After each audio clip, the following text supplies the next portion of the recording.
آج کل کے مذہبی اسکالرز نے، کچھ اسکالرز نے عورت کو ساری ذمہ داریاں اس سے ختم کر دیں.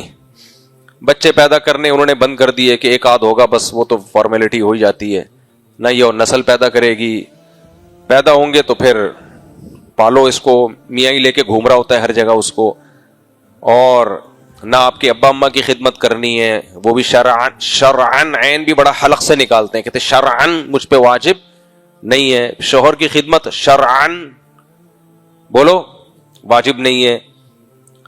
پروفیسر غامدی صاحب کے کسی کلپ پہ نیچے کسی نے کمنٹس کیے ہوئے تھے کہ حضرت جب اس کے ذمہ کمانا بھی نہیں ہے، گھر کے کام بھی نہیں ہے، تو کس سلسلے میں آئی ہے؟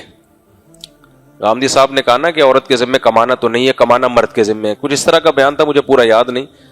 تو گھر کی خدمت بھی اس کے ذمہ نہیں ہے. بچے ویسے ہی یہ لوگ زیادہ پیدا کرنے کے قائل نہیں ہیں، ایک آدھ، تو وہ کس سلسلے میں مرد اس کو رکھے گا، کیوں اس پہ وہ جان نچھاور کرے گا وغیرہ وغیرہ. تو ایسے موقع پہ آدمی کو کیا مشورہ دیا جاتا ہے؟ بھائی چھوڑو پھر، جب تمہارے کسی کام کی نہیں ہے.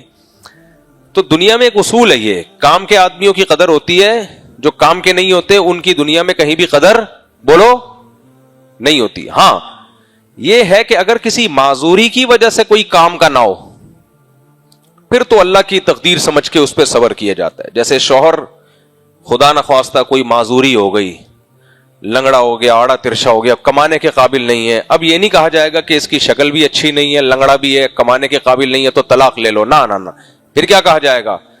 بھائی جب تک صحت مند تھا، کما رہا تھا نا، بیچارے کو بیماری ہو گئی، اب نہیں، تو پھر وفا کا تقاضا کیا ہے؟